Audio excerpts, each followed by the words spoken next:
सहेली।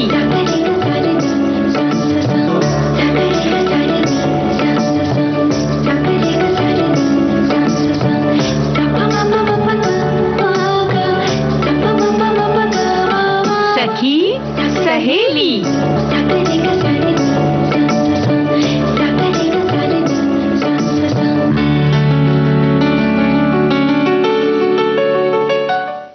आप सुन रहे हैं विविध भारती राष्ट्रीय सेवा देश की सुरीली धड़कन।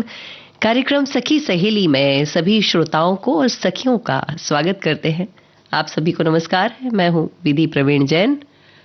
नमस्कार विधि, आपको और सभी सुनने वालों को चंचल वर्मा का भी नमस्कार। और हम आ चुके हैं सखी सहेली का बहुत सारा बड़ा पिटारा लेकर। बहुत सारी बातें आप सखियों से करनी है, हमें अपने सुनने वालों से करनी है। तो बता दें किन विषयों पर हम बात करेंगे। बिल्कुल, ये बताने के पहले ये जरूर बता दीजिए कि हाल कैसा है जनाब का। आप बताइए, क्या ख्याल है आपका? बड़ी खूबसूरत और बड़ी प्यारी दिख रही है आप तो, बड़ी सजीली दिख रही है और यूं ही बनी रहे, ये प्रार्थना करते हैं। भाई क्या होता है, जब त्योहारों का समय आता है ना, तो सभी थोड़ा सा खुश मिजाज रहते हैं। और ये उत्सव ही ऐसा चल रहा है क्योंकि गणपति उत्सव की तैयारियां घर घर में बहुत जोर शोर से चल रही हैं। तो इसी विषय पर हम बात करेंगे कि आप गणपति उत्सव की जो तैयारी है वो किस तरह कर रहे हैं और क्या तैयारी आपके यहाँ की जाती है। आपके राज्य में, आपके घर में, आपके मोहल्ले में किस तरह से आप गणपति का जो उत्सव है इसे मनाते हैं। क्या बात है, बहुत सुंदर विषय है। और भी कई सारे विषय आप ढूंढ कर लाई हैं। एक और उत्सव है भाई, हरितालिका तीज है, जो महिलाओं के लिए बड़ा खास दिन होता है। और सजने संवरने की जब तुमने बात की तो मुझे याद आया, ये ऐसे कुछ उत्सव होते हैं ना जब महिलाओं को सजने संवरने का एक और मौका मिल जाता है। और हम तो मौका ही ढूंढते रहते हैं सजने के लिए। जी। इसके अलावा महिला समानता की बात हम करेंगे क्योंकि आज है महिला समानता दिवस। और आज क्योंकि मंगलवार का दिन है, हम किसी विरासत स्थल की बात करते हैं। तो आज हम बात करेंगे नालंदा महाविहार की, जिसे नालंदा विश्वविद्यालय भी कहते हैं। मतलब आज आप ज्ञान की बात भी करने वाली हैं और बहुत खूबसूरती के साथ सखी सहेली हम लेकर जाना। सिर्फ मैं नहीं करूंगी, हम दोनों मिलकर करेंगे अपने सभी सुनने वालों के साथ में। मैं तो आज सुनने वाली हूँ चंचल जी, बड़ा आनंद आने वाला है आपके साथ में। लेकिन जब हम बातें और गपशप शुरू करें तो हमारे श्रोता चाहते हैं कि हम उन्हें एक आध गीत भी सुनवा दें। बिल्कुल, पहले गीत सुन लेते हैं। ये प्यारा सा खूबसूरत सा गीत हम सुनवाते हैं उनके लिए।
चंचल जी, क्या सुंदर गीत है ना, कितने दिनों बाद सुना लता मंगेशकर जी की आवाज में ये हिना फिल्म का गाना। और खुश रंग हिना, यानी कि जब हम खुश होते हैं, और मेहंदी का रंग तो वैसे ही बड़ा खुशनुमा होता है, उसकी खुशबू बड़ी प्यारी होती है। हाँ सच्ची में, मतलब वो सोंधी सोंधी खुशबू के साथ जीवन जीना, और महिलाओं का तो इन चीजों के साथ जुड़ाव बहुत रहा है और सदा रहेगा, मतलब आप इसको छीन नहीं सकते। 16 श्रृंगार जब कहे जाते हैं तो उसी में एक बहुत महत्वपूर्ण हिस्सा होता है उस हिना का। हाँ सच्ची बात है। जब महिलाएं श्रृंगार करती हैं तो जहाँ काजल, बिंदिया, टीका, ये सब चीजें मायने रखती हैं, तो वहीं अगर आपने मेहंदी ना लगाई तो वो श्रृंगार अधूरा सा लगता है। सच्ची पूरा हो जाता है। कितनी खूबसूरत बात आपने कही है। और जब महिलाओं की इतनी बात कर रहे हो तो अभी एक बात और आती है मन में कि महिलाएं जो है ना वो बहुत ज्यादा असमानता को लेकर चलती हैं। यानी मैंने कई जगह सुना है कि अगर इसको नौकरी मिल रही है तो मुझे भी मिले। अरे मेरी बेटी भी या हमारे परिवार की बच्चियां भी इस बात की मांग करने लगती है कि इसको दिया हमको क्यों नहीं दिया, अच्छा भाई यहाँ जा सकता है तो हम क्यों नहीं जा सकते। ये कुछ बातें आती हैं, तो इस पे आपके कुछ विचार अगर आप रखें तो बड़ी खूबसूरती की बात हो जाएगी। विधि इसीलिए मनाया जाता है महिला समानता दिवस, जो कि 26 अगस्त को होता है, और आज इस दिन को हम सेलिब्रेट कर रहे हैं। यानी कि अंग्रेजी में मैं अगर कहूँ तो विमेंस इक्वलिटी डे होता है ये, यानी कि समानता का अधिकार हर महिला को मिलना चाहिए। और ये दिन अमेरिकी संविधान में 19वें संशोधन को जब पारित किया गया तो उसके उपलक्ष्य में मनाया जाता है, जिससे महिलाओं को मतदान का अधिकार दिया और महिलाओं को समान अधिकारों को सुरक्षित करने के लिए बहुत सारे कार्य भी किए। महिलाओं ने अपने अधिकार पाने के लिए जो भी संघर्ष किया था उसे मान्यता मिली, इसी की याद में इस दिन को हम मना रहे हैं। मतलब आदि आबादी जो दुनिया को चलाती है उसके अधिकारों के लिए भी एक बड़ा युद्ध, एक बड़ा काम किया गया। और बहुत अच्छी बात है कि एक बहुत विशाल रैली, ऐसा सुना गया है कि एक विशाल रैली बड़ी शांतिपूर्ण ढंग से महिलाओं ने निकाली थी और उसका एक आंदोलन हुआ था और उसका परिणाम बड़ा खूबसूरत निकला कि महिला समानता दिवस 26 अगस्त 1971 से हम मनाने लगे हैं। और बस ये चलता जा रहा है। और न्यूजीलैंड विश्व का पहला देश है जिसने 1893 में महिला समानता की कहीं ना कहीं शुरुआत की थी। यानी वो बोलते ना, पहला अंकुरण, पहला बीज बोने का आरंभ हुआ था और वहां से चल रहा है। लेकिन भारत तो अपने आप में थोड़ा सा अलग है। महिलाओं को समानता का दर्जा दिलाने के लिए लगातार संघर्ष जो किया, वो एक महिला वकील थी जिनका नाम था बेला अब्जुक, और इनके प्रयास के बाद ही 1971 की जब 26 अगस्त आई, उस दिन को घोषित किया गया कि इस दिन महिला समानता दिवस मनाया जाएगा। और बहुत विशाल और शांतिपूर्ण ढंग से ये आंदोलन किया गया था, जैसा आप बता चुकी हैं।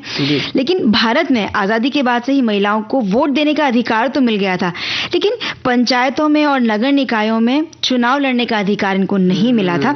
लेकिन यहाँ भी संविधान में कुछ संशोधन किए गए, जिसके बाद ये अधिकार महिलाओं को दिए गए और आज हर पंचायत में हम महिलाओं की भागीदारी देख सकते हैं। हाँ, मतलब सरपंच मैडम भी हमें देखने में आ जाती हैं।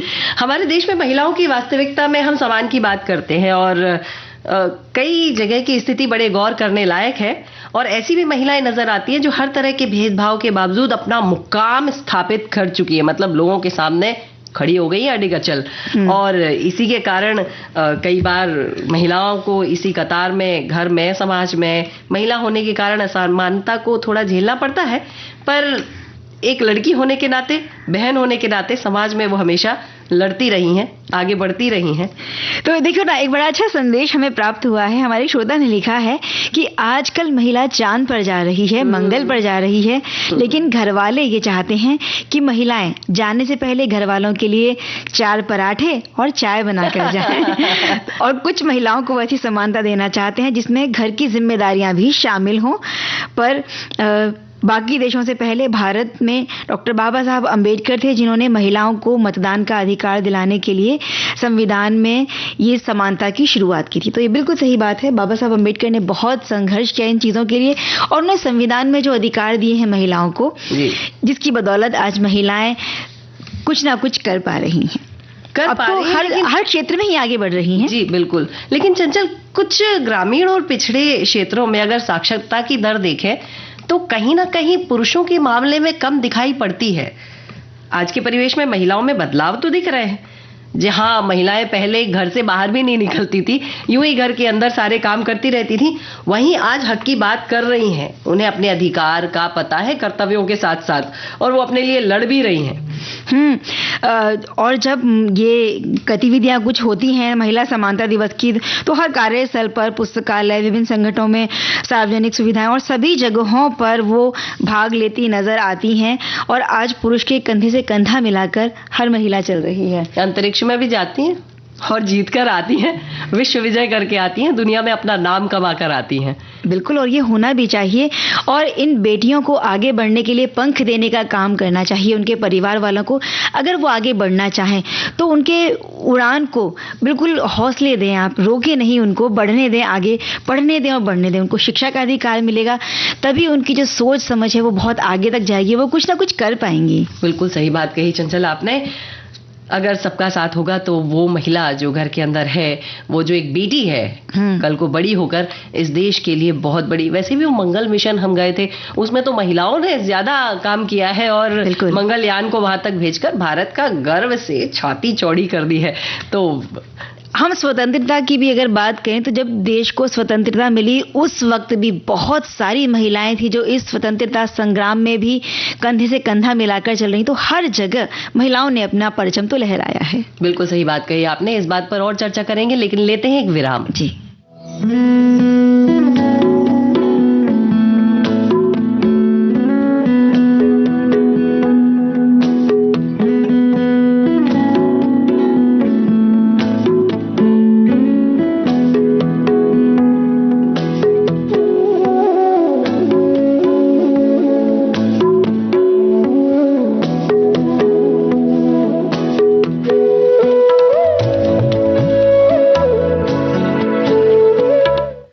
तो चंचल जी, बहुत सुंदर बात हमने महिलाओं के बारे में करी, महिला समानता दिवस के बारे में बात करी, और महिलाएं आज बहुत आगे हैं, बहुत अच्छा काम कर रही हैं, और आप और मैं भी महिला है। तो कार्यक्रम में आगे बढ़े, पहले गीत सुन लेते हैं। बिल्कुल।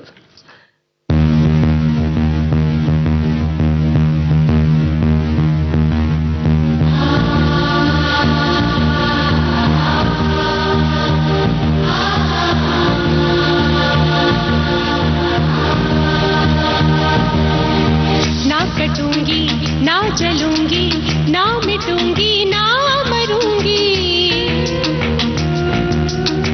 ना कटूंगी ना चलूंगी ना मिटूंगी ना मरूंगी। मैं थी, मैं हूँ, मैं रहूंगी। मैं थी, मैं हूँ, मैं रहूंगी।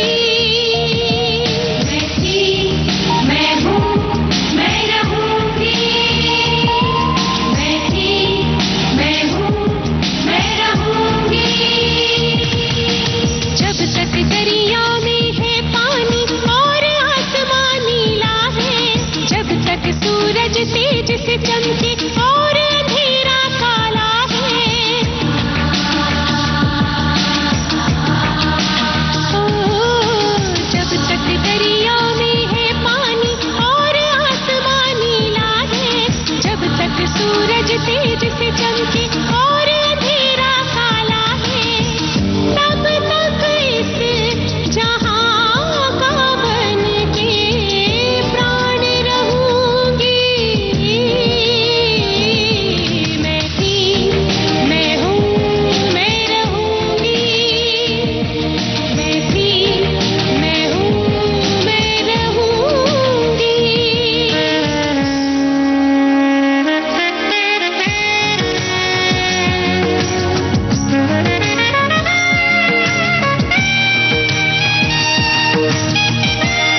पर हर रोज दिन में 1 बजे विविध भारती की गीत माला आपके साथ। जन्म जन्म का साथ है तुम्हारा। इस कार्यक्रम में हर पायदान पर होगी आपकी भागीदारी। हम और तुम, तो हम और आप पिरोएंगे गीतों की इस माला के मोती साथ साथ। हम साथ हैं। जुड़े रहिए हमारे साथ विविध भारती के फेसबुक पेज पर। विविध भारती की गीत माला हर रोज दिन में 1 बजे। विविध भारती, आपका जीवन संगीत। तो चंचल जी, महिलाएं तो सब कुछ कर रही हैं और बहुत मजे में कर रही हैं। मैं थी, मैं हूँ, मैं रहूंगी, कविता कृष्णमूर्ति जी का गीत हम सुन रहे थे। भाई महिलाएं बाहर जाकर काम कर रही हैं, लेकिन इन दिनों घर पर उन पर दोहरी जिम्मेदारी है। कामकाजी महिलाएं हैं, वो बाहर जाकर काम तो करती ही हैं, लेकिन क्योंकि रोज उन्हें समय नहीं मिलता कि भाई घर को पूरा सजाएं संवारें, तो अब छुट्टी लेकर, जैसे तैयारी अगर गणपति उत्सव की उन्हें करनी है तो 1 दिन पहले 2 दिन पहले छुट्टी लेकर वो खुद को भी संवार रही हैं और घर को भी संवार रही हैं। अरे बिल्कुल करना ही पड़ेगा, क्योंकि गणपति जी आने वाले हैं और आपको उसकी तैयारी करनी है। तो महिलाएं बड़ी सारी तैयारी करती हैं और मुझे तो मजा तब आता है जब किसी और की रसोई से मीठी मीठी स्वादिष्ट स्वादिष्ट खुशबू आ रही होती है, मुंह में अपने घर में बैठकर पानी आ रहा होता है और हम उन क्षणों का आनंद ले रहे होते हैं। बिल्कुल, क्योंकि गणपति जब आते हैं घर में तो बहुत सारे पकवान बनते हैं। ऐसे भी कोई घर में आने वाला हो, कोई मेहमान हो, तब भी हम बहुत सारी तैयारी करते हैं। तो यहाँ तो साल में 1 बार बप्पा घर में आते हैं, उनके लिए तो बहुत सारी तैयारियां होती हैं और बप्पा के बहाने घर में कितने सारी रौनक हो जाती है, कितने सारे मेहमान आते हैं, छोटे बच्चे होते हैं, घर में चहल पहल का माहौल होता है। इस चहल पहल में बहुत सारा खाना पीना भी होता है और कुछ चीजें जो तैयार होती हैं, जो बहुत सारे नाश्ते होते हैं, वो महिलाएं पहले से ही तैयार करके रख लेती हैं। बिल्कुल। तो ये पहले की तैयारियां होती हैं। एक तो खुद को जहां संवारना है, घर को संवारना है और भाई अपनी तारीफ बटोरनी है तो खाना अच्छा बनाना पड़ेगा उनको। चंचल जी, तारीफ से एक बात और याद आई मुझे। ये 10 दिन तो हम बहुत खा लेते हैं, लेकिन 10 दिन बाद हमको 2-3 महीने बड़ा भागना पड़ता है क्योंकि हम खा खा के मोटे हो जाते हैं, हम वजन बढ़ा लेते हैं और फिर हम फिर से सुंदर दिखने के लिए दौड़ लगाना शुरू कर देते हैं। चलिए हम वापस गणपति जी की तैयारी पर आते हैं और कितना काम होता है ना। घर को साफ करना है क्योंकि एक बहुत अद्भुत मेहमान आने वाले हैं जी, उनके आने पर सजाना है, संवारना है, लाइटिंग लगानी है और ऐसी लगानी है कि पड़ोसी जो लगाया है उससे ज्यादा सुंदर हमारी लाइटिंग लगे। बाहर का तोरण में पान के पत्ते ऐसे साल भर लाए नहीं लाए, अभी तो ढूंढ के कहीं से लाने हैं, चाहे कैसे भी मिले और लाकर उन्हें लगाना है। और उसके पहले हमें उस पूरे घर में वो जो एक जगह है, उस जगह को खाली करना है, उस कमरे को खाली करना है, ताकि कई लोग जब आरती करने के लिए आए या घर पे दर्शन करने के लिए आए तो इतने लोग वहां खड़े हो सके जी। और उस सबके साथ वो स्वादिष्ट मोदक वो भी तो बनाना है। देखो, एक बड़ा सुंदर संदेश हमारे श्रोता का है, वो मैं आपको बताती हूँ। ये लिखते हैं कि गणपति उत्सव की तैयारी, खासकर महाराष्ट्र में गणपति उत्सव की तैयारी बहुत धूमधाम से की जाती है। हालांकि गणपति उत्सव सब जगह उतना ही धूमधाम से मनाया जाता है, लेकिन महाराष्ट्र में रौनक कहीं कुछ ज्यादा होती है और ऐसी रौनक कहीं और देखने को कम ही मिलती है। गणपति उत्सव के दिन से ही महाराष्ट्र में अलग सी रौनक हो जाती है। जगह जगह मोदक और लड्डू का प्रसाद बनाकर गणपति जी को एक अच्छा सा उनको प्रसाद दिया जाता है।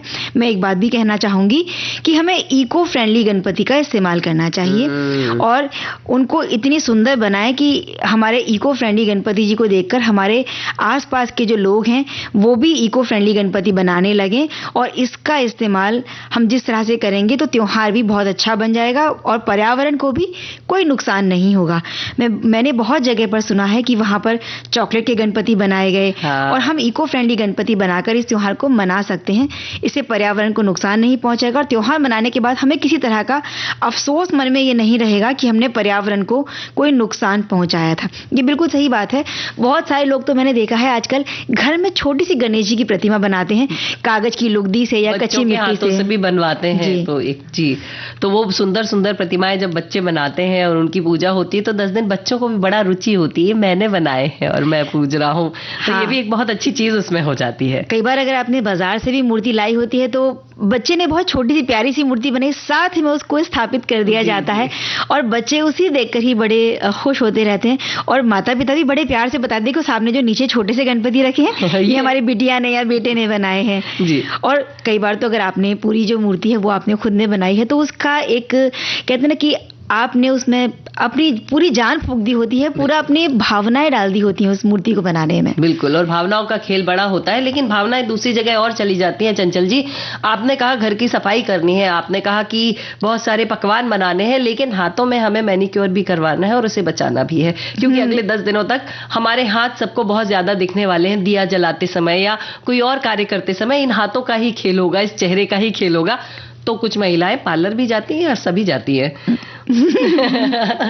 एक कुछ लम्हा हम हमारे खुद के लिए भी रखते हैं और खुद को भी सजाते संवारते हैं। बिल्कुल, घर को भी सजाना है तो खुद को भी तो सजाना है भाई, और फिर बप्पा को भी सजाना है। और उत्सव की तैयारियों की बात चल रही है तो एक संदेश फिर से पढ़कर सुनाते हैं जी। हमारे एक श्रोता ने लिखा है कि गणपति उत्सव की तैयारी की अगर बात करूं तो जब मैं 11वीं कक्षा में पढ़ाई कर रहा था तो हमारा पोता मॉर्गिल करीब 6 साल के गणपति जी की मूर्ति खुद बनाता आया है। वो 6 साल का पोता है, उसकी बात कर रहे हैं, जो कि मूर्ति खुद बनाता है। इस बात का भी हम जिक्र भी कर रहे थे और हमारे निवास पर वो उसे स्थापना करता आया है। इस साल भी उसने गणेश जी की मूर्ति अपनी सोच विचार के अनुसार बना ली है। अब उसे विविध रंगों से सजाकर वस्त्र परिधान पर पहनाकर विधिवत पूजा आरती के साथ उसके कर कमल के स्थापन से किया जाएगा। पिछले साल हम दोनों दादा दादी वहां गए थे, इस बार बड़ी बहू और बिटिया वहां गई हुई है। स्थापन के बाद हर रोज सुबह शाम पूजा आरती भी वही करता रहेगा, प्रसाद भी बांटा जाएगा। इसमें हमारी सोसाइटी के लोग भी शामिल होते हैं। बोलिए गणपति बप्पा मोरिया। बिल्कुल सही बात है, लेकिन इन्होंने एक बहुत अच्छी बात इसमें जोड़ी है कि साथ में सोसाइटी के लोग भी जुड़ते हैं। तो सोसाइटी से मुझे एक बात याद आती है कि जब सब लोग साथ में होते हैं ना, तो महिलाओं को भी अपने रंग ढंग दिखाने का, अपनी रुचि दिखाने का या अपनी कला को दिखाने का एक बहुत अच्छा अवसर मिल जाता है। यहाँ तक बच्चों को भी एक मंच मिलता है जब सोसाइटी में गणपति बैठते हैं। भाई हमें अब एक अवसर देना चाहिए गीत के लिए। बिल्कुल, तो चलिए चलते हैं एक बहुत सुंदर से गीत की तरफ, और वो गीत हम सुनाएंगे हमारे श्रोताओं को। बहुत प्यारा सा गीत है और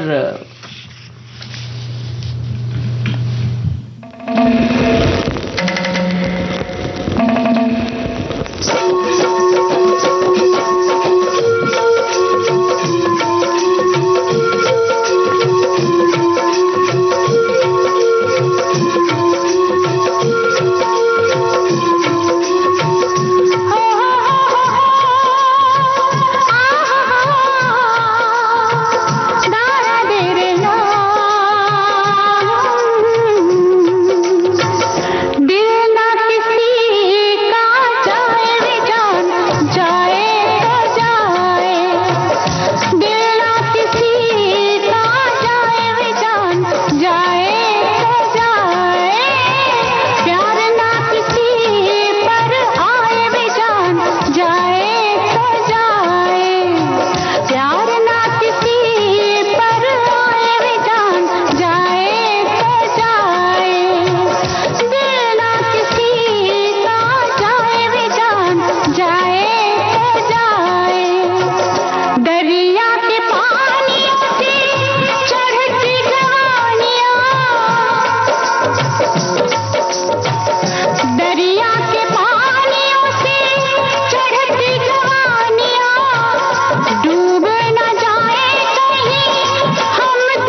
चंचल जी, गणपति जी की तैयारी चल रही है, उत्सव की आप तैयारी कर रही हैं, पार्लर भी हो आई हैं और बच्चे सोसाइटी के अंदर साथ में मिलकर डांस की तैयारी भी कर रहे हैं क्योंकि कंपटीशन है, नाटक की तैयारी कर रहे हैं और महिलाएं भी ग्रुप डांस की तैयारी कर रही हैं, यानी साल भर में एक बार नाचने का मौका मिल रहा है, अपनी रुचि और अपनी प्रस्तुति देने का मौका मिल रहा है। ये तैयारी भी होती है। हम तैयारियों की अगर बात कर रहे हैं तो सोसाइटी में जब गणपति उत्सव होता है और ये एक बड़े पैमाने पर होता है तो सोसाइटी के सारे लोग मिलकर, जिसमें बच्चे बड़े सब शामिल होते हैं। कोई अपने सोलो परफॉर्मेंस की तैयारी करता है, यानी कि एकल जो प्रस्तुति उन्हें देनी है, तो वहीं समूह नृत्य और समूह गान भी होते हैं, तो उनकी तैयारियां भी हो रही होती हैं और वहाँ तैयारी ज्यादा करनी पड़ती है क्योंकि भाई ग्रुप में जब होती है कोई भी चीज तो सबके साथ में हमें चलना होता है। तो यहाँ पे संगठन भी सीखते हैं, साथ रहना भी सीखते हैं, कितनी अच्छी बात है।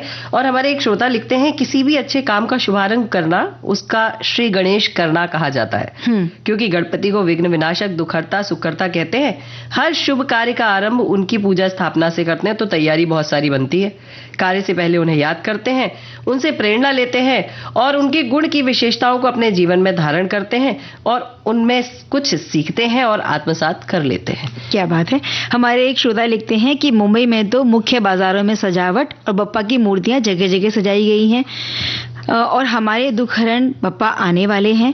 इस बात पर मुझे हमारे वक्त में नाना नानी के घर की बात याद आ रही है। घर के पास एक दंपति रहा करते थे जो अपनी बेटियों की सलाह पर बप्पा को विराजमान करते थे, लेकिन अभी मामला थोड़ा संजीदा है क्योंकि इनके घर विराजे गए गणपति और हमारा नाम भी इन्हीं पर रखा गया है। हमारे प्रांत में बप्पा के बड़े बड़े डिवाइडर या पोस्टर लगे हैं, भजन संध्याएं होती हैं, यहाँ गायक आते हैं और बप्पा के सुर के रंग में सब रंग जाते हैं। बस सिर्फ इतना हम कहना चाहते हैं कि ये त्योहार बड़े जश्न के साथ मनाया जाता है, लेकिन आप पर्यावरण का भी ख्याल रखें, यानी कि ध्वनि प्रदूषण भी नहीं करना है और इको फ्रेंडली गणपति अगर आप बनाएंगे तो पर्यावरण का भी ख्याल रखेंगे। सब कुछ ध्यान रखिए, मगर जो खुशियां हैं, जिसे अंग्रेजी में कहते हैं एंजॉयमेंट जी, उसे कम मत करिए क्योंकि खुश होने के पल बहुत कम मिलते हैं और हमारे भारत के विशेष त्योहार हमें बहुत खुशी होने का अवसर देते हैं और इन खुशियों में जब तक गीत संगीत नृत्य ना हो तो खुशियां अधूरी होती हैं। हम तो उसी के लिए बने, चलते हैं ये गीत सुनाते हैं।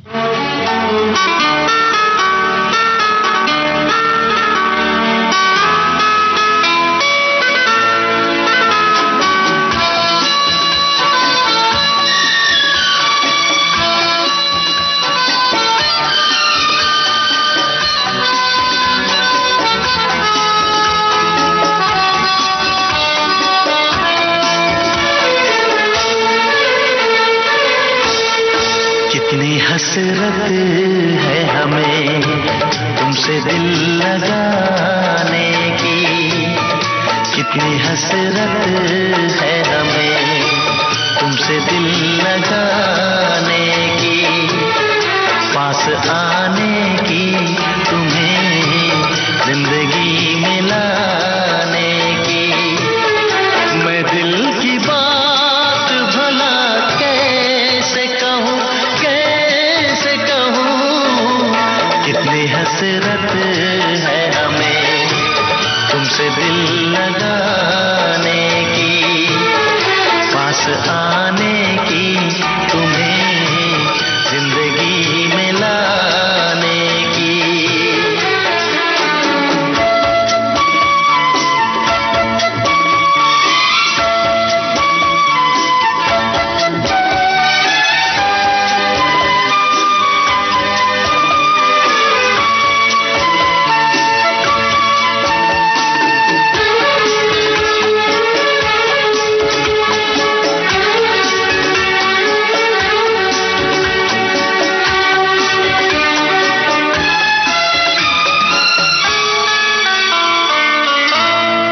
जाने मन जाने अदा हो तुम,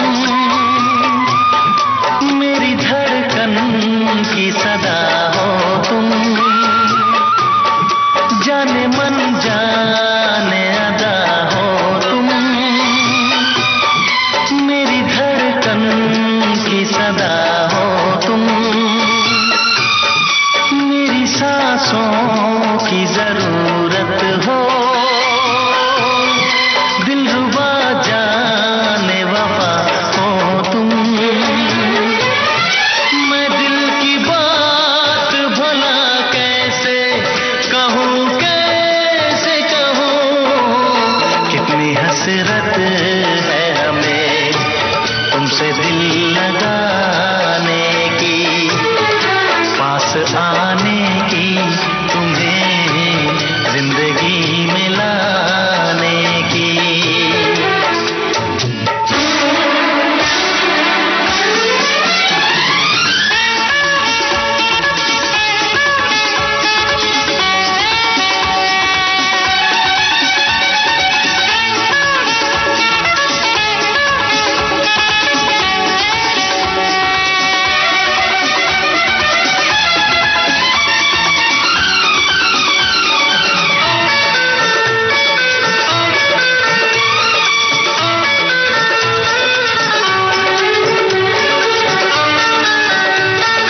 राहों में, तुम हो ख्वाबों में निगाहों में। है यही मेरी दुआ रब से, मैं रहूं तेरी पनाहों में। मैं दिल की बात भला कैसे कहूँ, कैसे कहूँ। कितनी हसरत है हमें तुमसे दिल लगाने की, पास आने की, तुम्हें जिंदगी में लाने की। मैं दिल की बात भला कैसे कहूँ, कैसे कहूँ।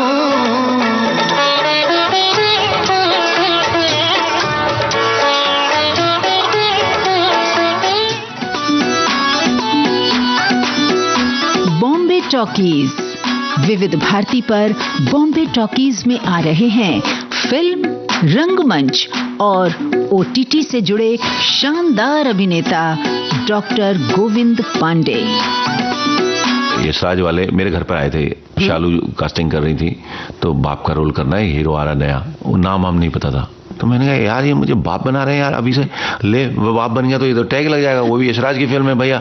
तो मैं नहीं करना चाहता था उसको, तो डायलॉग थे उसमें, तो मैंने गुस्से में ऐसे ही झंझनाते हुए बोल दिया वो डायलॉग, और एक हफ्ते बाद खबर आ गई साहब आपका हो गया। जरूर सुनिए 30 अगस्त शाम 4 बजे सिर्फ विविध भारती पर बॉम्बे टॉकीज।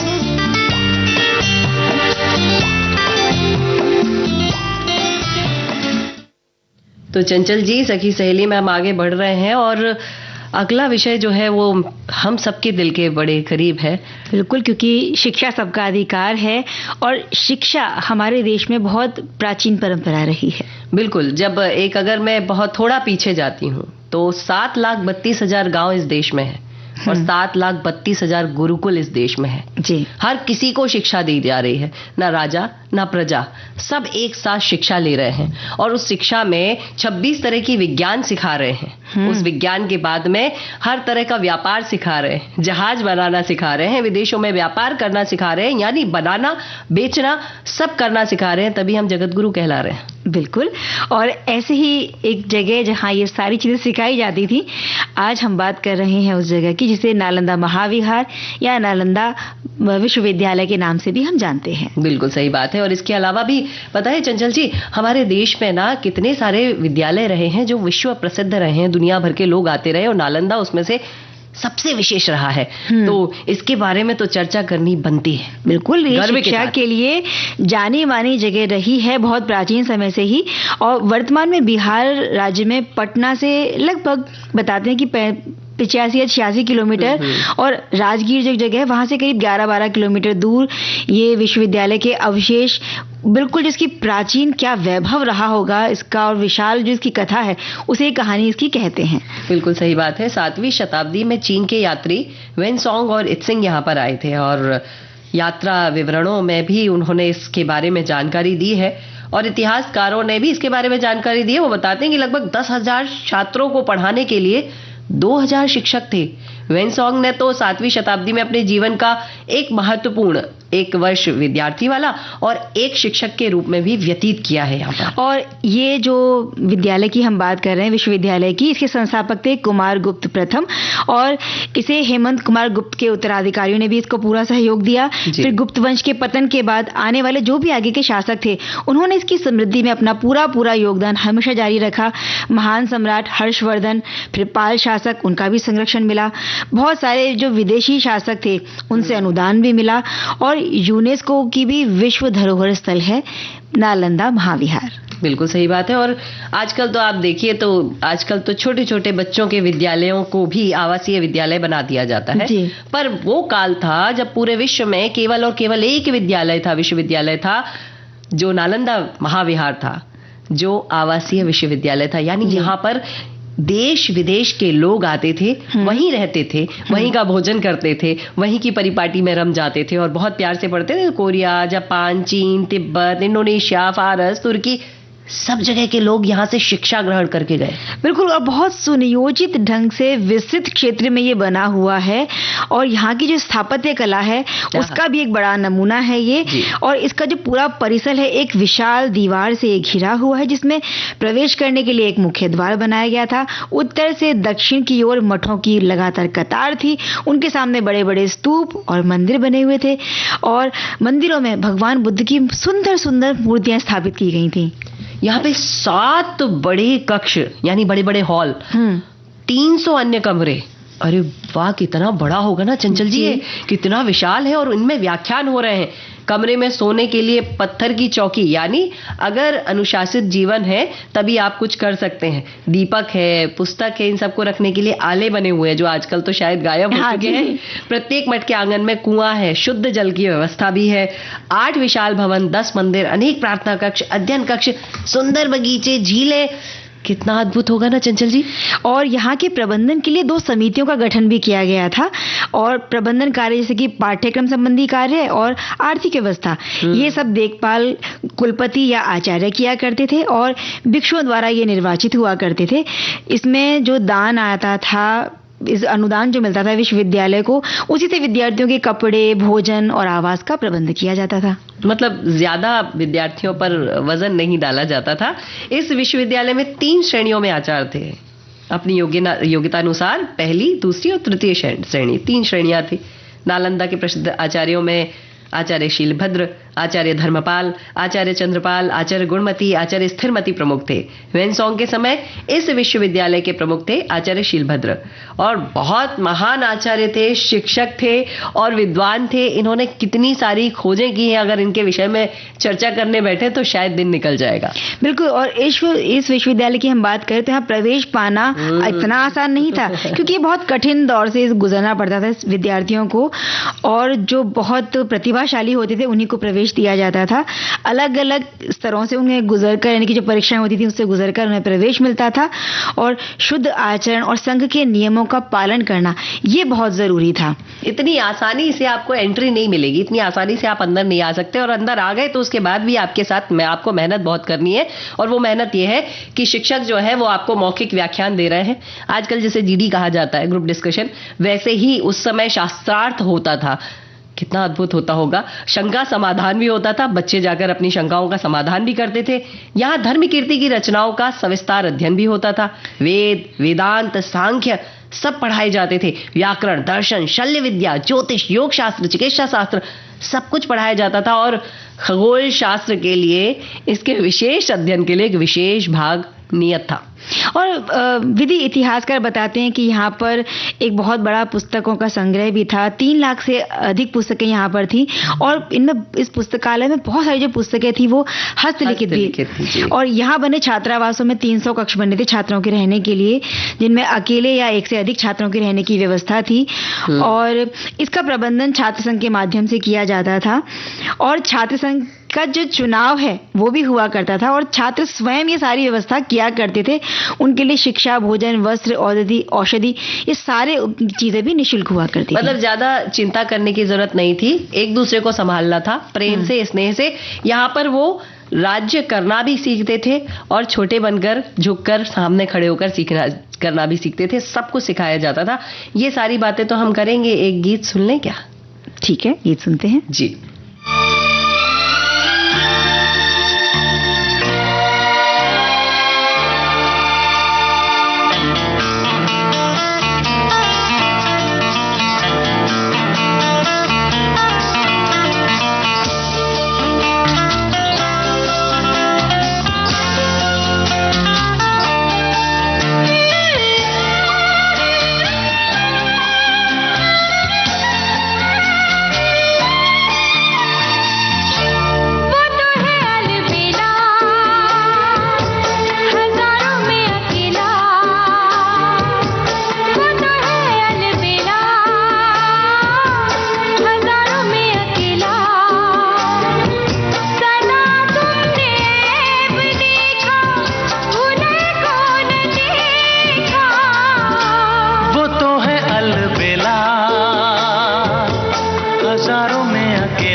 भी दिल की कभी समझते कहाँ से, जाना है जिसे पत्थर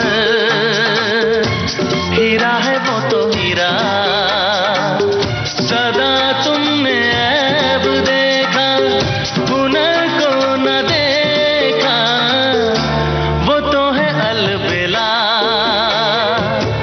हजारों में अकेला, वो तो है अलबेला।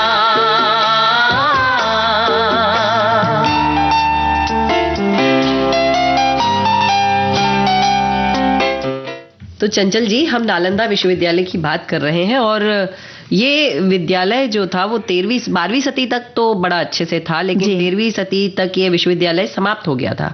इस इतिहासकार बताते हैं कि तुर्की के लोगों ने आक्रमण किया और इसे नुकसान पहुंचाया, विश्वविद्यालय की गरिमा को भी नुकसान पहुंचा। इस पर पहला हमला जो हुण आए थे इस देश में, शासक मिहिरकुल द्वारा किया गया था। उसके बाद तुर्क आक्रमणकारी जो बख्तियार खिलजी आए थे, उन्होंने इसे पूरी तरह से जलाकर नष्ट कर दिया था। बिल्कुल, और इस तो विश्वविद्यालय के अवशेष लगभग 14 हेक्टेयर के क्षेत्र में मिले हैं और खुदाई में मिली सभी इमारतों का निर्माण लाल पत्थर से किया गया था। इस परिसर में सबसे मुख्य इमारत विहार 1 बताई जाती है। यहाँ बनी 2 मंजिला इमारत मुख्य परिसर के पास आंगन में बनी हुई है। विहार में छोटा सा प्रार्थनालय सुरक्षित अवस्था में आज भी बचा हुआ है और इस प्रार्थनालय में भगवान बुद्ध की एक खंडित प्रतिमा है, क्योंकि जब इसे जला दिया गया तो बहुत सी चीजें खंड विखंड हो गई थी। और इसी परिसर में एक बहुत बड़ा मंदिर है। इस मंदिर से पूरे क्षेत्र को बहुत खूबसूरत दृश्य है यहाँ का वो देखा जा सकता है, और जो छोटे बड़े स्तूप हैं उनसे घिरा हुआ है ये। और वो एक छोटा सा जो पुरातात्विक संग्रहालय बना दिया गया है, जिसमें हम जो खुदाई से अवशेष मिले हैं उन्हें बहुत स्नेह के साथ रखा गया है, और साथ ही भगवान बुद्ध की मूर्तियां जो हैं वो भी हैं, मर्तबान है, बर्तन है, तांबे की प्लेट, पत्थर पर खुदे अभिलेख, सिक्के, 12वीं सदी के चावल के जले हुए दाने भी यहाँ पर मिल जाते हैं। बिल्कुल, यानी कि अब सिर्फ अवशेष रह गए हैं, लेकिन उन्हें देखकर ये पता लगता है कि हमारी प्राचीन सभ्यता, संस्कृति, शिक्षा का स्तर किस तरह का रहा होगा। हम वापस वहीं पहुंच जाएंगे, चिंता मत कीजिए चंचल जी। और जब वहीं पहुंचना है तो हमारे त्योहारों का बहुत हाथ होता है उस सब में। हाँ, बिल्कुल सही बात है। और ऐसा ही आज एक बड़ा महत्वपूर्ण त्योहार है जिसे हरितालिका तीज हम कह रहे हैं। हरा हरा पहन के भी आई हैं। और देखिए ना, कितने सारे कमेंट्स हमें मिल रहे हैं इस पर। हमारी एक श्रोता ने लिखा है कि हरितालिका का मतलब क्या होता है। हरितालिका शब्द हरत और अलिका शब्द से मिलकर बना है। इसमें हरत का मतलब है अपहरण करना और अलिका का अर्थ होता है सहेली। हरितालिका तीज की कथा के अनुसार पार्वती जी की सहेलियां उनका अपहरण करके उन्हें घने जंगल में छिपा दिया था उनको। वजह यही थी कि माता पार्वती के पिता पर्वतराज हिमालय उनका भगवान विष्णु से विवाह करना चाहते थे, इसलिए ऐसा किया गया था। बिल्कुल सही बात है। और हमारी ऐसी बहुत सारी कथाएं जो होती हैं ना, जुड़ी हुई होती हैं इन त्योहारों से। इनमें सत्यापित करना थोड़ा सा मुश्किल होता है कि कौन सी कथा को हम कितना सत्य मानकर चलें। पर कथाएं हमें जोड़ती हैं ना, अच्छी बात है, जुड़े रहना चाहिए। हमारी एक श्रोता भी हमें बड़े प्यार से इस चीज से जोड़ रही हैं। वो लिखती हैं कि इसका व्रत कैसे करना चाहिए और हम उनके ज्ञान को प्रणाम करते हैं। वो लिखती हैं, शुक्ल पक्ष की तृतीया को मनाया जाता है। ये एक हिंदू पर्व है। अखंड सुहाग और मनचाहा वर पाने की कामना की जाती है। भगवान शिव और देवी पार्वती दोनों को पूजा जाता है। व्रत में महिलाएं निर्जला उपवास रखती हैं और जैसे आपने कहा कहानियां सुनती हैं, तो शिव पार्वती के विवाह की कहानियां सुनकर रात भर जागती हैं और अगले दिन व्रत खोला जाता है। बिल्कुल, पहले इसे निर्जल किया जाता था, लेकिन अब क्योंकि इतना कठोर व्रत अगर नहीं कर पाती हैं महिलाएं तो कुछ जगह पर शायद निर्जल ना भी करती हूँ। मुझे इस बात की जानकारी ज्यादा नहीं है जी। पर वो चूड़ियां पहनना, मेहंदी लगाना, सजना संवरना, हमको भी हमारा बचपन याद आ गया। ये श्रृंगार करना हर महिला का अधिकार है। बिल्कुल, और उसी श्रृंगार के साथ ये श्रृंगार भी बनता है। ये जो गीत है वो मैं सुनवाने जा रही हूँ, बहुत खूबसूरत गीत है, सुनिएगा।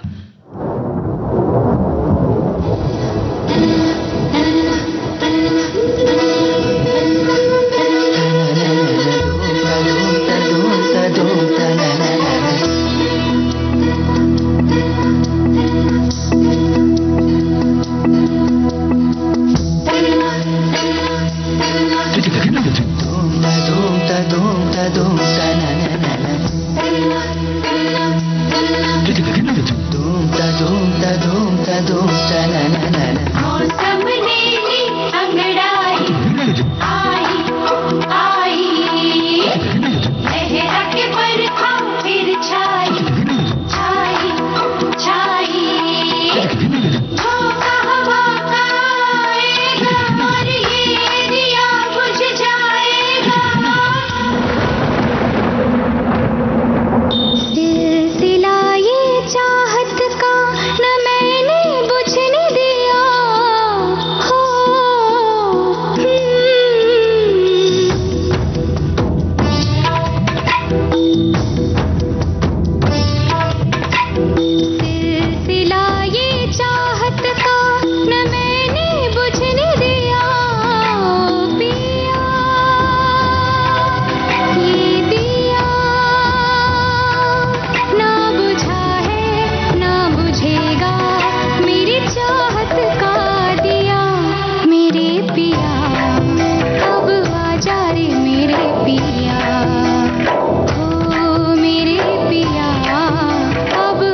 बुझा नहीं पाया है।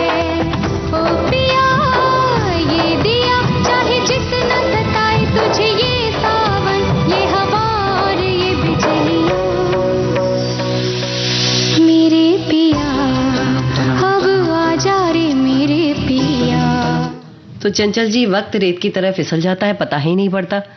और मैं देख रही हूँ घड़ी की तरफ कि हमारा भी समय अभी से कार्यक्रम का पूरा होने वाला है। तो श्रोताओं से, सखियों से हम इजाजत ले लेते हैं जी, अनुमति ले लेते हैं और कार्यक्रम से विदा लेते हैं। चंचल वर्मा प्रणाम। जी, चंचल वर्मा, विधि जैन नमस्कार।